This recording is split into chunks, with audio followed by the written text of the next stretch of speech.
Welcome to Unity of Wilmington's online service.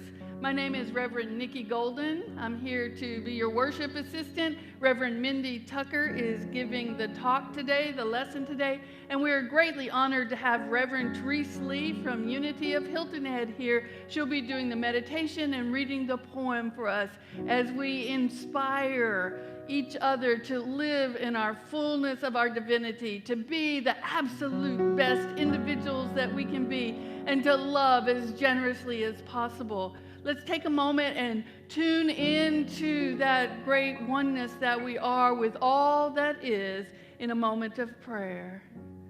We give thanks, great thanks for an opportunity to enjoy the day, to live fully, to love generously, to be, to simply be, to be still and know who we are and what we are and how we serve, to live our fullest life, to love each other with grace and with gratitude and with joy.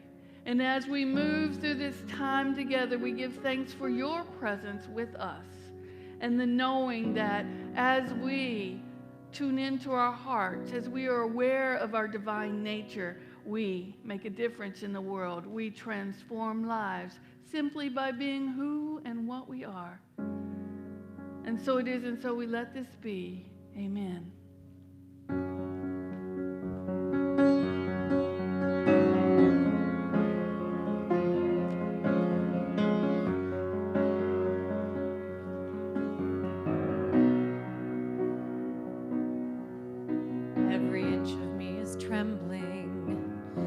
But not from the cold. Something is familiar, like a dream I can reach but not quite hold. I can sense you there, like a friend I've always known. I'm arriving, and it feels like I am home. I have always been a fortress, cold secrets deep inside. You have secrets too, but you don't have to hide. Show yourself, I'm dying to meet you. Show yourself,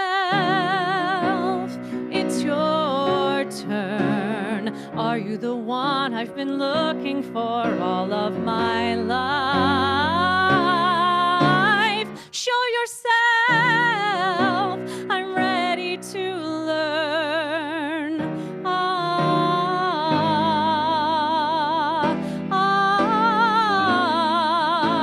I've never been so certain. All my life I've been torn, but I'm here for a reason. Could it be the reason I was born? I have always been so different. Normal rules did not apply.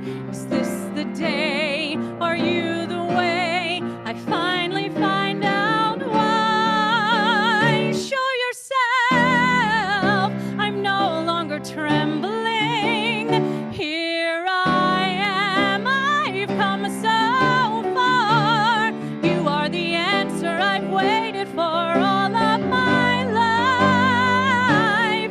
Oh, show yourself, let me see who you are.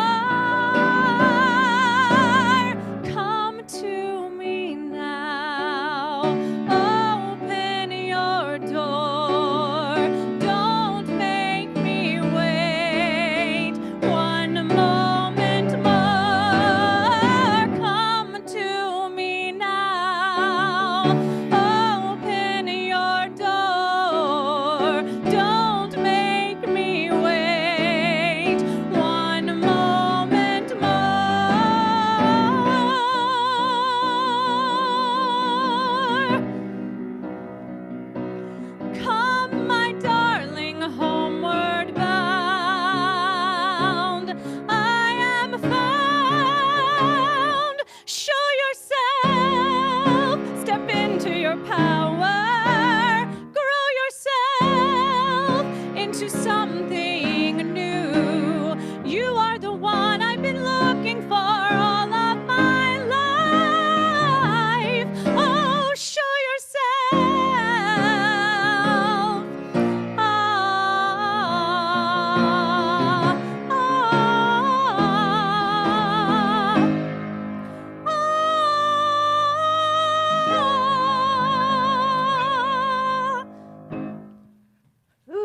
Show yourself. Heather, thank you so much. Show yourself. It's a song about hearing and listening to the voice of Spirit, and it's also a song about having a willingness to be Spirit-led. There is freedom in being Spirit-led. There's also great responsibility. Action is required. Show yourself. Step into your power. Myrtle Fillmore was the backbone and the foundational presence and energy of unity for the first 45 years of the movement. She was the consciousness of unity. And when people were struggling with a principle, understanding a principle, or they were struggling with relationships or any one of life's many challenges, they went to Myrtle Fillmore. And when I say people, I mean ministers and congregants and people who read Unity publications, people who were in her greater neighborhood, people who wanted to get support and were feeling that call home, listening to the voice of Spirit. They wanted to be Spirit-led, so they went to Myrtle Fillmore, the consciousness of unity, who didn't pull any punches. I mean, sometimes people think, oh, Myrtle, she's such a sweet dear. But let me tell you, Myrtle Fillmore told it like it was. She says, sometimes we fear that we have not the ability to do a thing we ought to do. We fear that there are obstacles in the way. If there are obstacles, we have made them. God never puts anything in the way of progress. Your world is sad because you continually think sad thoughts and speak sad words. This is breaking God's law of love and harmony and joy. You cannot feel God's presence so long as you disregard his laws. To allow others to control you openly or according to conventionalities is to fail to fulfill God's plan in you. And of course, you cannot then be happy or healthy. Happiness comes with the realization that you are expressing what God has implanted in you and that you are not in bondage to anyone.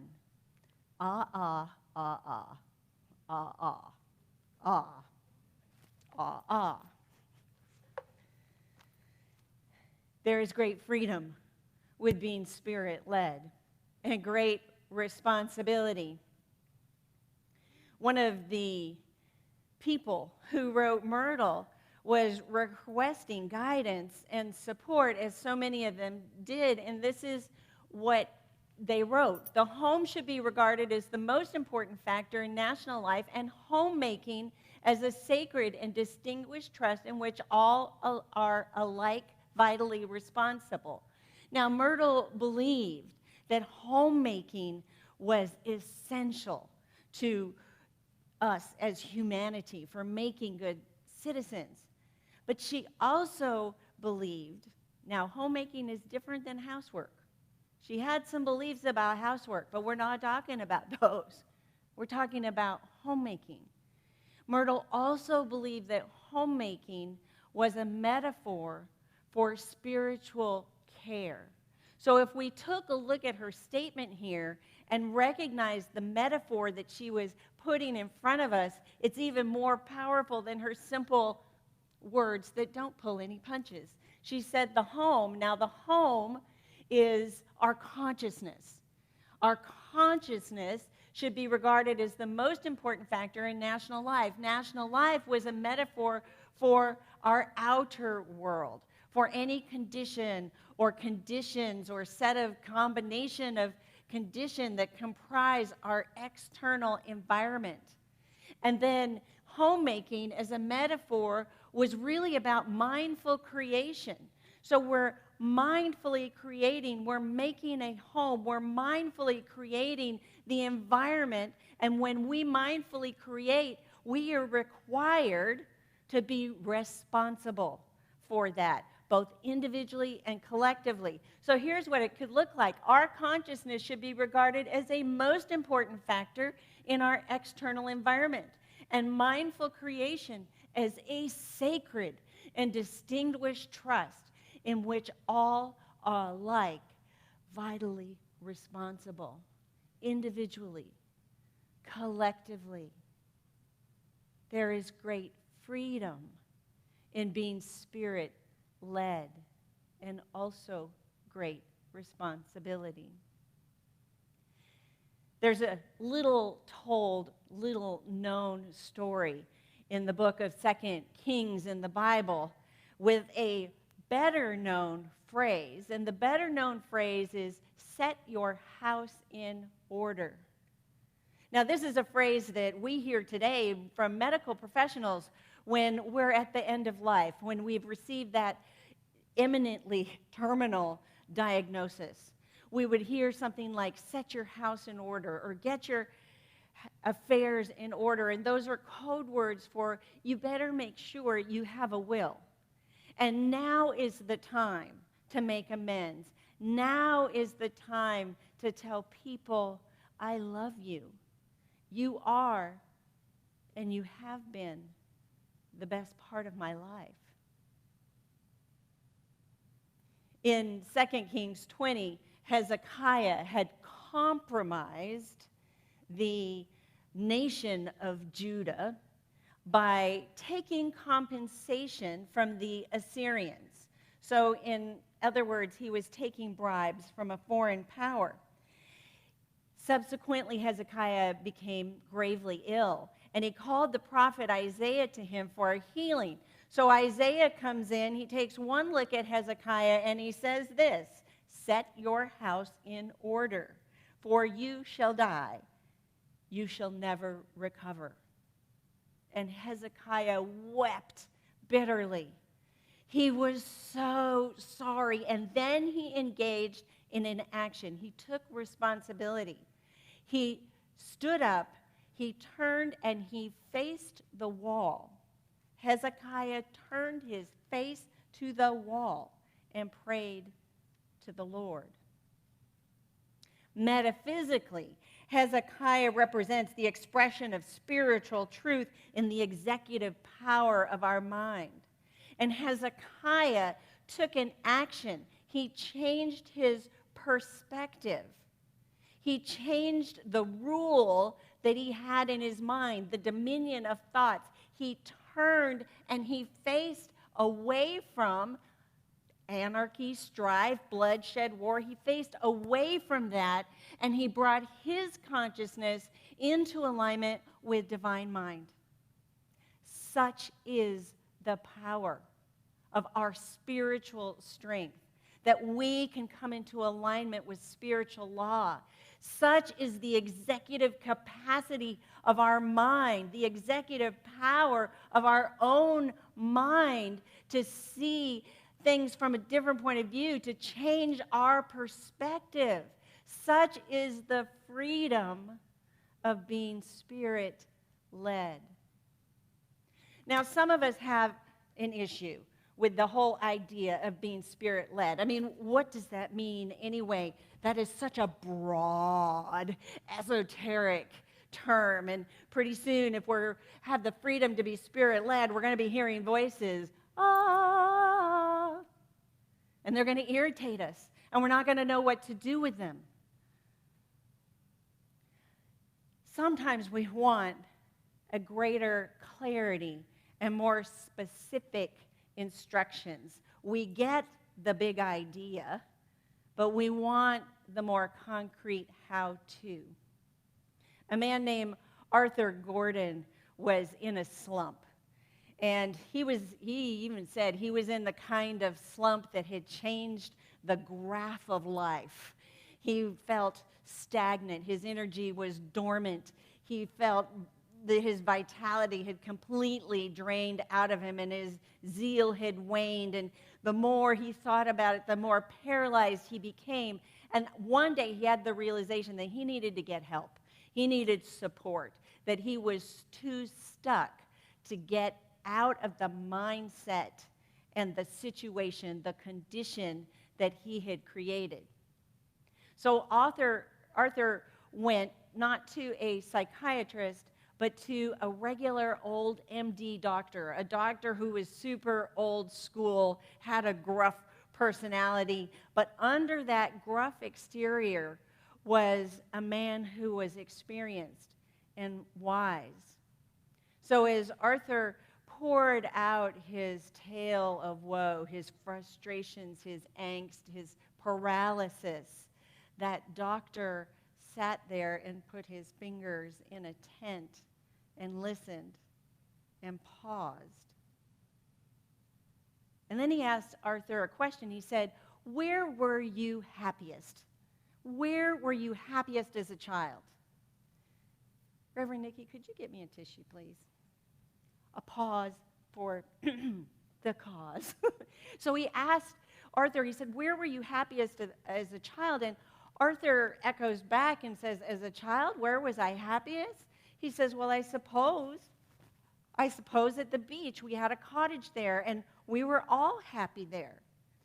So then the doctor thinks some more, and he says, "Are you capable? Do you have the capacity of following instructions for just one day?" Arthur thought about how frustrated he was and recognized that he was willing to try anything, including giving up his own decision-making for a day. So he agreed. And the doctor proceeded to tell Arthur, "You need to go to the beach. You need to go to the beach alone. And you need to go in the morning, and you have to be there by 9 o'clock. And then while you're there, I don't want you to read anything. I don't want you to write anything. I don't want you to listen to any of your devices. I don't want you to talk to any people. Do you think you can do that for a full day?" And Arthur said yes. So the doctor takes his prescription pad, rips off four sheets, and on each one he wrote a few words. He folded them up, he numbered them, and then he handed them to Arthur, and he said, "I want you to do these in order 4 times. First one at 9, the next one at noon, the next one at 3, and the final one at 6 o'clock. With little faith the next day, Arthur drove himself down to the beach. And as he got there and parked his car, he felt the emptiness of the day vastly before him. He picked up the first prescription and opened it, and it said, "Listen carefully." And he thought, this guy is nuts. Listen to what?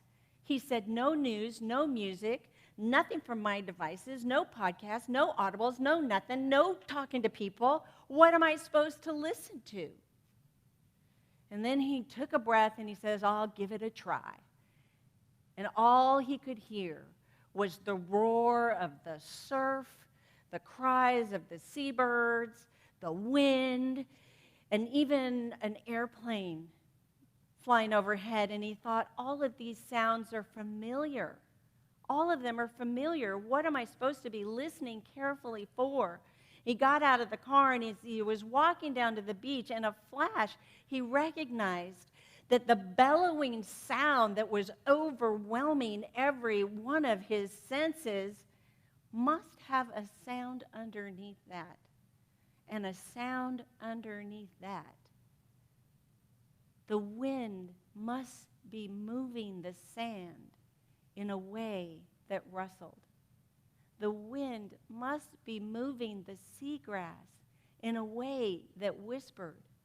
Feeling completely foolish, Arthur got down on his hands and knees, and he stuck his head in a pile of seaweed, and there, in a fractional moment, he recognized that when you really tried to listen, that there was a gap, that there was a silence, that those running thoughts in his mind actually stopped. And he smiled. He went back to his car, slipped in behind the steering wheel, and he spent the rest of the time listening for as many nuances in the sound as he possibly could, trying to catch those gaps of silence in between.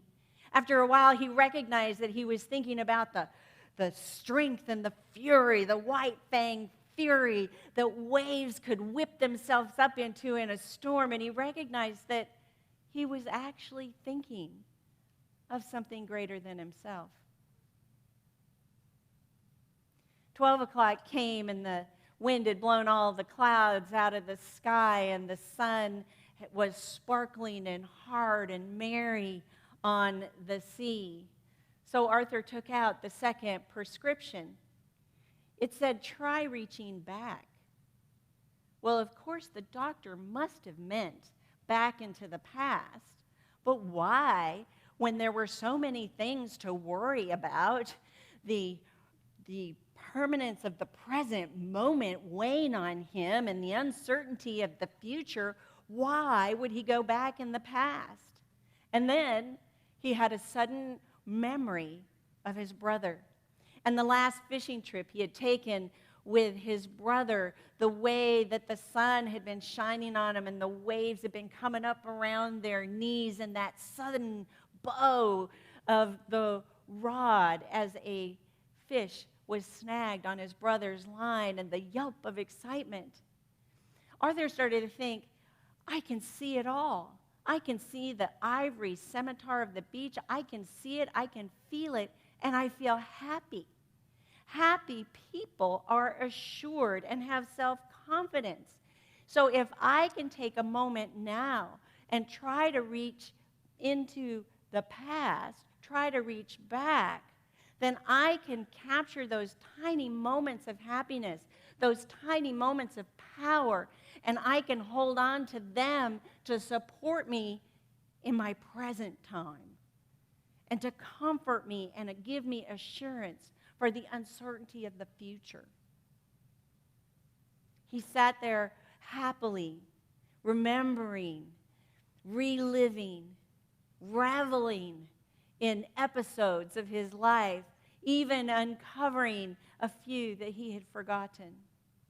3 o'clock came quickly, and with it, the tide was completely out. A feeling of complacency had come over Arthur. He's like, these things, these prescriptions, they're not so hard. But he opened the third. And the third one said, re-examine your motives. Well, he thought indignantly, there is nothing wrong with my motives. I want what everybody else wants. I want success. I want security. I want recognition. I want to be seen. I want to be powerful. And then he recognized, in saying all of that out loud, that he had expected his job to give him all that. That he was trying to take those things he wanted from his job, and that he had made his job his source. And he had forgotten what it was like to give something, to serve someone, to be a part of something that was bigger than him. And he realized that when your motives aren't right, everything will feel wrong.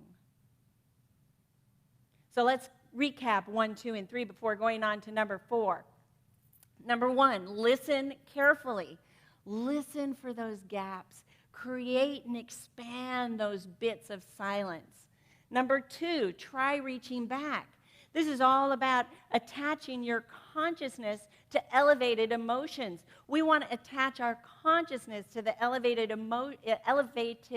emotion of joy, of generosity, of gratitude, appreciation, of empowerment and inspiration. Attach our consciousness, change our perspective to those things. Number 3 is re-examine your motives. What is it you're doing? Is what you're doing being preoccupied with the predicament of the present moment? Is what you're doing wallowing and bubbling and marinating in the uncertainty of the future? Is what you're doing about taking or about giving? The key word in this instruction is re-examine. It's to look at. It's not to create evaluative judgments and punish yourself. It's about going, oh, look at that. Ooh, look at that. Oh, celebrate this. It's re-examining your motives, which brings us to number 4. Write your troubles on the sand. The tide will come in. The wind will blow. Nothing is permanent. We may feel at this time of COVID that the pandemic is permanent. We can't yet see or feel the end of it. I'm quite certain that when I imagine the founders of our country, they couldn't quite see or imagine the end of British rule. They wanted it, but they couldn't quite see it. And I imagine the many men and women who fought in wars and skirmishes and battles all throughout American history. They had trouble seeing, feeling, and believing in the end of all that. I think even today that many of us have a hard time seeing the end of inequality. We have a hard time imagining what equity and equality would be like. But the end begins when we have a shift in our consciousness, when we change our perspective. Such is the freedom of being Spirit-led. If this is something that interests you, if this is something that interests you, being Spirit-led, then here's some affirmations and commitments you can make today. I'm going to put them right up here. I call upon my spiritual strength to show itself. I call upon my spiritual strength to show itself. Command it. Don't say, would you mind coming out today to play? I'm telling you, come out right now. We all have that spiritual strength. I use the executive power of my mind to come into alignment with spiritual law. We're going to raise our consciousness. We are going to come into that higher understanding. We're going to come into that. I use the executive power of my mind to come into alignment with spiritual law. And number 3, I step into the freedom of being Spirit-led. I step into the freedom of being Spirit-led. This is what life is all about. This is worth celebrating today, and I celebrate you.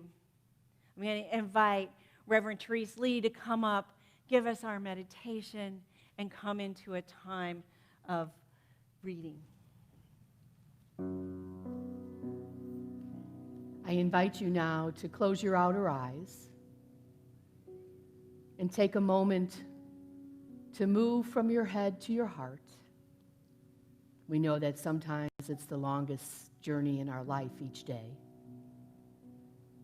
And take a moment also to concentrate on your breathing. We use our breath as a tool in unity to take us ever deeper within, where each of us meets the God of our own understanding. And so together we breathe.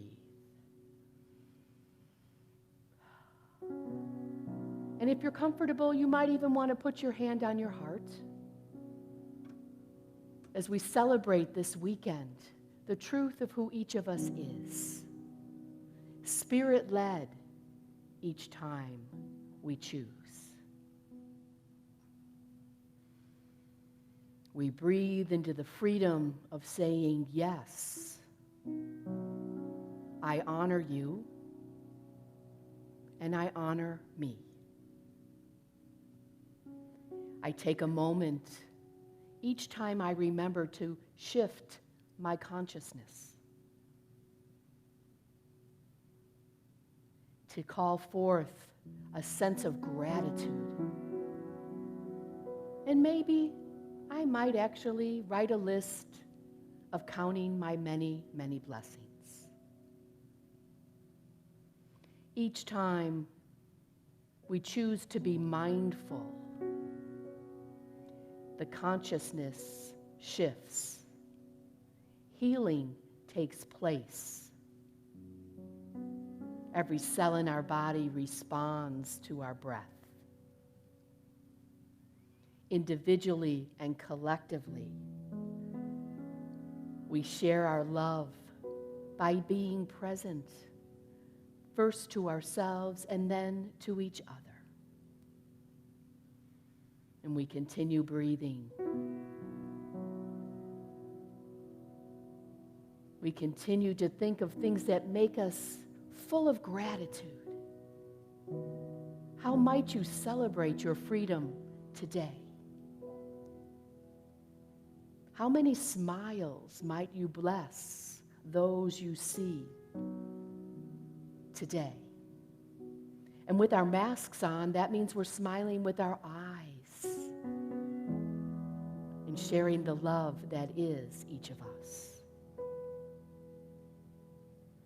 We take responsibility as we are able to respond to the freedom that is ours as we let go all that no longer serves us. We bid it adieu. Thank you. And now beyond your way. And embracing the freedom of choice. We are grateful for unity and the very principle on which we are founded, which is choice. Choosing to understand that there are many paths to the one God that blesses us. And we breathe into the power of spiritual strength that runs through our body. The spiritual strength that shows up as divine audacity. As we embrace and acknowledge the very truth of each of us. Born in the image and after the likeness of all that is great and good. We are divine. You are divine. Embrace your divinity. Acknowledge the spiritual essence that is you. Each time we change our perspective, there's a holy shift that we get to embrace. It's one of love and unity, joy, happiness, and freedom to be spirit-led. So take a moment, breathe into saying, I am free. Say it with me, I am free.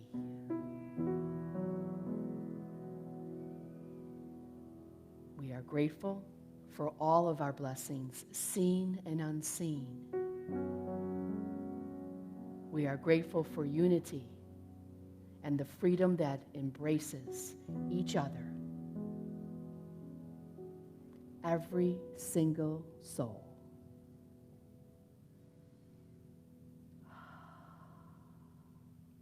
I embrace my freedom as I choose to be spirit-led.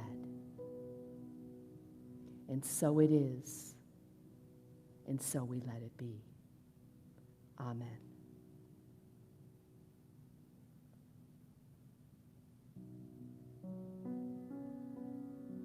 Live in the active role rather than the passive. Think more about what is happening than what is happening to you. Live in the indicative mood rather than the subjunctive. Be concerned with things as they are rather than as they might be. Live in the present tense, facing the duty that is at hand, without regret for the past or worry over the future. Live in a singular number, caring more for the approval of your own conscience than for the applause of the crowd. Amen.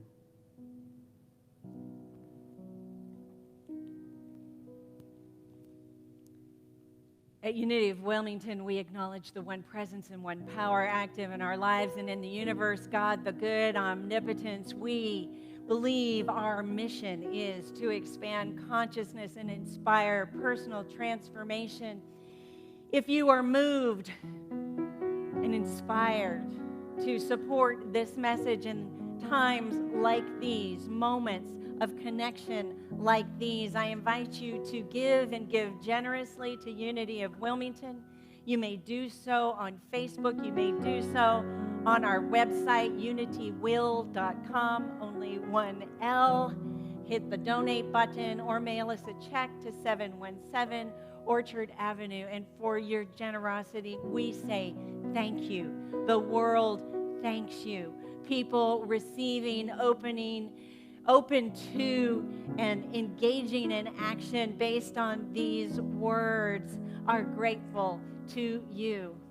Divine love through me blesses and multiplies all that I am, all that I give, and all that I receive, and so it is.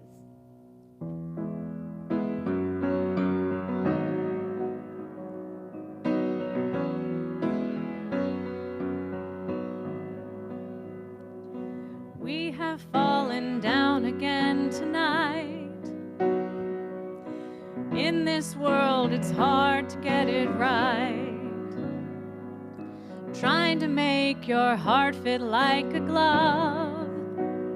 What it needs is love, love, love. Everybody wants to love. Everybody wants to be loved.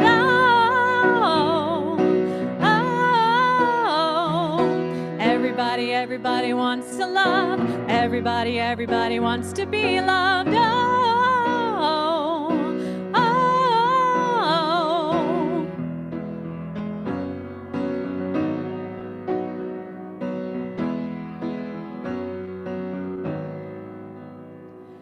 Happy is the heart that still feels pain.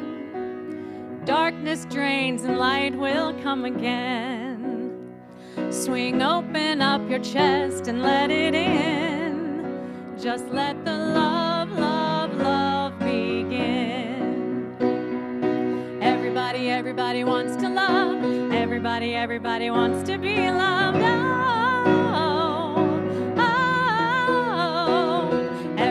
Everybody wants to love. Everybody wants to be loved. Everybody knows the love. Everybody holds the love. Everybody folds for love. Everybody feels the love. Everybody steals the love. Everybody heals with love. Oh, oh, oh. Just let the love, love, love begin. Everybody wants to love.